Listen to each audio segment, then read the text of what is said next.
Alors, bonjour à toutes et à tous. Parmi les vidéos que je voulais faire depuis plusieurs années, depuis 8 ans, il y a celle-ci. Ça fait des années que les gens me disent que j'ai grossi, comme si je n'avais pas de miroir chez moi, comme si je ne pouvais pas voir ma gueule tous les jours. Ouais, en plus, je vois bien que j'ai une sale gueule en ce moment avec mes cernes. Alors, je sais pas quel est l'intérêt de ces gens-là, à part de prouver que ce sont des gros connards. Je connais quelqu'un dans mon quartier qui habite juste en face, en fait, qui me dit toujours, quand quelqu'un te dit pourquoi t'as grossi, réponds-lui, pourquoi toi t'es trop maigre. Si la personne te dit pourquoi tu parles jamais, réponds-lui et toi pourquoi tu fermes jamais ta gueule. Alors non, je n'ai pas fait de pari. Le but c'était pas de placer le mot gueule 3 fois en moins de 30 secondes dans cette vidéo. Dans cette vidéo, je vais dire une série de choses en vrac qui vont soit vous parler, soit vous allez juste rien comprendre à cette vidéo. Elle fera partie des vidéos qui ont l'air intéressantes mais qui vont rien vous apporter du tout. Ça va pas changer votre vie. Mais je vais quand même vous dire comment maigrir. Pourquoi c'est moi qui le fais? Parce que c'est toujours le cordonnier qui est le plus mal chaussé, évidemment. Allez, c'est parti. Je vais faire une sorte de compilation, une sorte de best-of de tout ce que j'ai entendu durant ces 20 dernières années.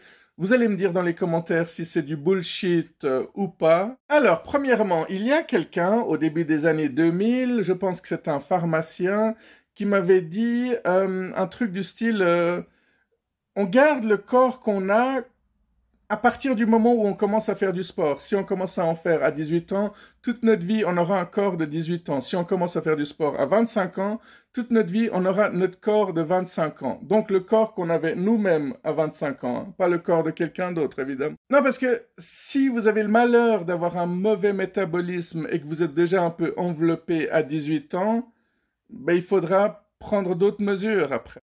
On dit toujours qu'on a le choix dans la vie, sauf qu'on n'a pas les mêmes choix. Hein. Il y en a qui sont défavorisés et qui devront redoubler d'efforts. Par exemple, si ton rêve, c'est de faire un saut à l'élastique, mais que tu es cardiaque, que tu as une pression élevée, si tu veux vraiment le faire, faudra prendre un peu plus de temps que la moyenne des gens pour le faire. Alors oui, c'est injuste, mais des fois, il faut même des années de plus que la norme des gens. Ensuite, ça, c'était un Indien sikh qui m'avait dit chaque fois qu'on a faim, faut juste manger 4 morses.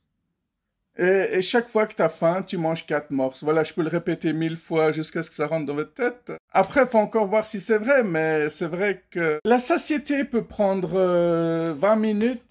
Ça me fait marrer ce mot. J'ai toujours envie de prononcer satiété, mais c'est effectivement satiété. Satiété, elle a des problèmes. Ouais, surtout dans cette vidéo, due à son sujet. Ensuite, toujours par rapport au fait de manger, quelqu'un m'avait aussi dit, ça c'est un hypnothérapeute, qui m'avait dit que si on aime vraiment beaucoup manger, faut mâcher, mais pas avaler si on veut perdre du poids. Parce que d'après lui, le sentiment, enfin, c'est pas un sentiment, le fait d'avaler, c'était plutôt le réflexe de survie. Alors que on confond plutôt la gourmandise et la gloutonnerie avec la faim. Oui, parce que si votre plus grand plaisir, c'est de bouffer, c'est déjà mal parti, hein. Parce que si on veut perdre du poids, il faut évidemment éviter les buffets, manger que quand on a faim, éviter d'acheter trop à manger, éviter d'aller dans des supermarchés quand on a super faim, justement. On dit qu'il faut également repérer l'aliment plaisir, le péché mignon, gourmandise. Ça, c'est assez difficile. Ça veut dire que si vous ne pouvez pas vous passer de glace, alors faut renoncer au chocolat.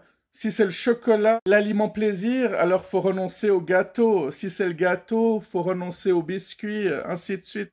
On dit évidemment qu'il faut aussi éviter les sodas.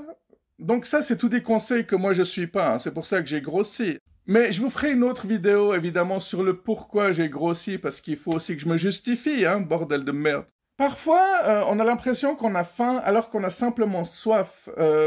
C'est des sensations qui sont faussées dans notre corps. C'est pour ça que boire beaucoup d'eau, ça aide. Donc, boire beaucoup d'eau avant de manger remplit déjà le ventre et donne une fausse information au ventre et au cerveau, comme quoi on n'a pas autant faim que ce qu'on croit. Et parfois, on a des sentiments de fringales qui viennent et il suffit de boire et ça passe parce que ça, c'est les moments où on a l'impression qu'on a faim alors qu'on a simplement soif. Faire du sport virtuel. Alors ça, c'est le truc qui fait rire, mais il paraît que ça fait perdre des calories. Si vous êtes couché, les yeux fermés, et que vous vous imaginez en train de faire des abdos, ou que vous vous imaginez en train de courir, et que vous ressentez la fatigue qui va avec, bah, ça a été prouvé que ça peut faire perdre des calories. Malheureusement, quel est le hic? Bah, le hic, c'est que les personnes qui sont allergiques au sport bah, n'auront même pas le courage de s'imaginer en train de faire du sport. Par rapport au sport, on dit toujours qu'il faut minimum faire un quart d'heure. Et c'est vrai, mais par contre, je ne sais pas si faire du golf pendant un quart d'heure va vraiment aider. Bon, à un moment donné, il faut avoir aussi du bon sens, hein. Par exemple, quand on dit qu'il faut marcher 6000 pas par jour, pour certains, ça va être un calvaire, pour d'autres, ça va être facile. Après, on dit aussi qu'il faut marcher 10 000 pas par jour pour être en bonne santé et pour éviter de faire du sport.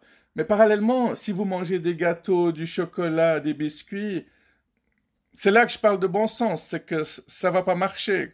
On a parlé de golf, mais est-ce que le mini-golf est un sport? Est-ce que la pétanque fait perdre du poids? À ce stade-là, on peut aussi poser des questions du style, est-ce que quand tu pètes et que tu te pèses, est-ce que tu auras aussi perdu quelques grammes? Alors, il y a plein de coachs, de youtubeurs qui se moquent de certaines méthodes comme... vous connaissez ce gars qui dit il faut regarder plein de comédies, rire pendant des heures, ou il faut dormir, il faut hiberner ou hiverner. Alors, oui, c'est faux, évidemment. Ça ne veut pas dire que rire beaucoup ne fait pas perdre quelques grammes, non, quelques calories, hein. N'exagérons rien, mais vous et moi, on sait que ce n'est pas juste quelques calories que vous avez envie de perdre. Ceci dit, il ne faut pas sous-estimer l'importance de rire et de dormir et de bien manger. Oui, manger régulièrement les fruits et les légumes, cela va de soi. Et c'est pas parce que vous devez faire 6000 pas qu'il faut pas les faire. Pourquoi j'ai dit ça? Parce que vous trouverez toujours des gens qui diront le contraire, hein. Parce que vous trouverez des gens qui vont dire ouais, mais en fait, faire 10 000 pas par jour, ça sert à rien. Mais il y a aussi des personnes qui vont vous dire qu'il faut se brosser les dents avant de manger et non pas après. Ah, vous trouverez toujours des gens qui diront tout et n'importe quoi. Mais le fait est que tout et n'importe quoi, évidemment, ne convient pas à tout le monde. Il y a des choses qui marchent pour certains, il y a des choses qui marchent pour d'autres, des choses qui marchent pour personne, ça existe aussi. Bon, pour être dans cette catégorie-là, faut vraiment le vouloir, je pense. Après, il y a l'humour noir qui s'immisce partout, hein, parce qu'il y a certains qui vont dire qu'il faut devenir vegan ou végétarien pour perdre du poids, et il y a ceux qui vont créer des gags anti-vegan où ils vont dire que oui, mais tous ces animaux comme les hippopotames, les éléphants, ils sont véganes, ça les empêche pas d'être immenses.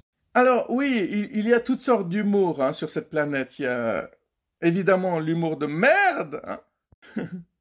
Il y a quelqu'un qui vient de me dire marcher sur les mains, ça fait perdre du poids, mais encore, faut savoir le faire. Mettre un sac plastique autour de sa taille pendant qu'on fait du sport, histoire de transpirer plus, c'est pas une mauvaise chose, vous pouvez le faire si ça vous dérange pas. Après, il faut vraiment trouver le sport qui vous convient, hein. Si le sport que vous faites, vous le détestez, c'est évident que vous allez arrêter très rapidement.